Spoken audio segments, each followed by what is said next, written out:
A skydiving jump goes terribly wrong. The parachute malfunctions at 13,000 feet. The skydiver's GoPro camera shows his free fall and the hard landing. He survived. Alan Martin with a story you'll only see on KPIX5. It happened on Gerardo Flores' 30th jump. I always look up to see the airplane, have a point of reference. Flores felt confident after 2 years of training at the Skydive Monterey Bay School. You just feel like you're flying. But seconds into his free fall, he felt a jerk.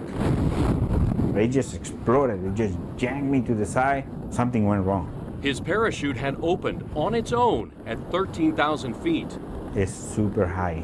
100 things go through your mind. It just opened up at 13,000 feet. You never open above 6,000 feet. Talking to his camera, you hear him thinking out loud. You'll have plenty of time.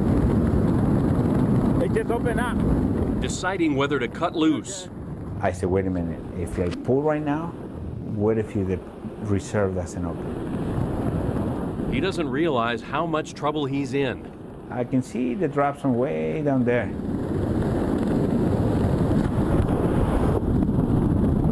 And that's all I remember.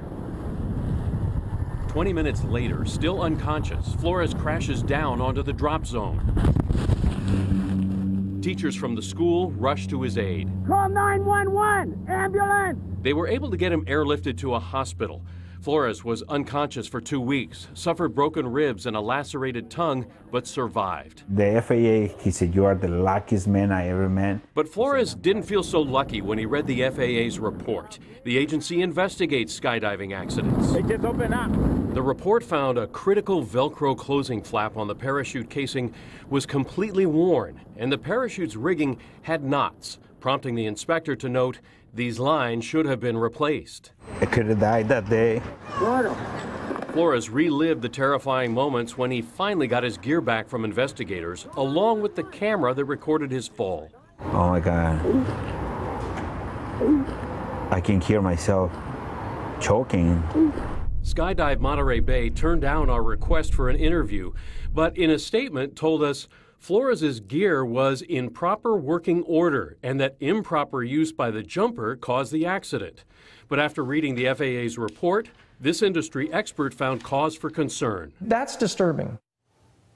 Now that man is Dr. Craig Stapleton. He's clocked more than 8,000 jumps as a member of the U.S. parachuting team.